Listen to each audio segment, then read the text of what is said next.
Ina ma mai so na ganki gidana. Ina ma ce ke ce zaki share hawaye na. Ina ma ce ke ce zaki gyara makwanci na.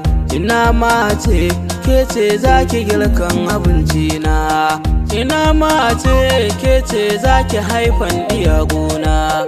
Ina ma ce mai son na ki gane batuna.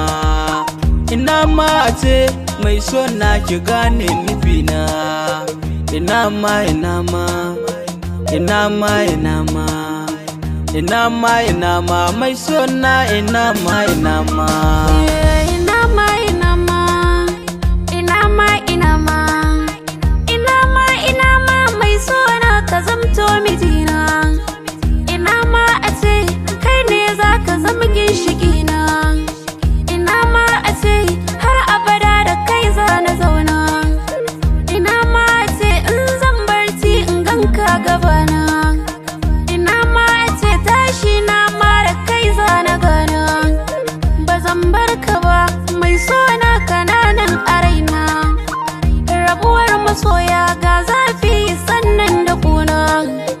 Ina ma ina ma ina ma ina ma ina ma ina ma mai sona. Ina ma ina ma ki dan bani dama in turo ayi batu na aure.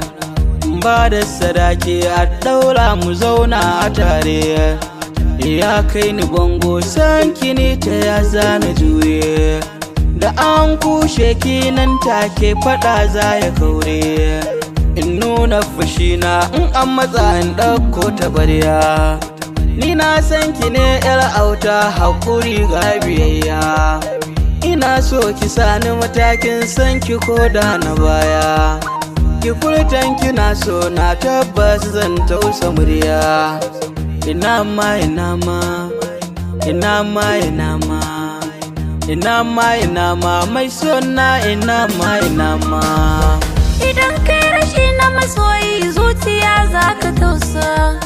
gefe zaka taka yi dan nazari ka ba kanka amsa. Abin da ke a nisa wata rana zai zama a kusa.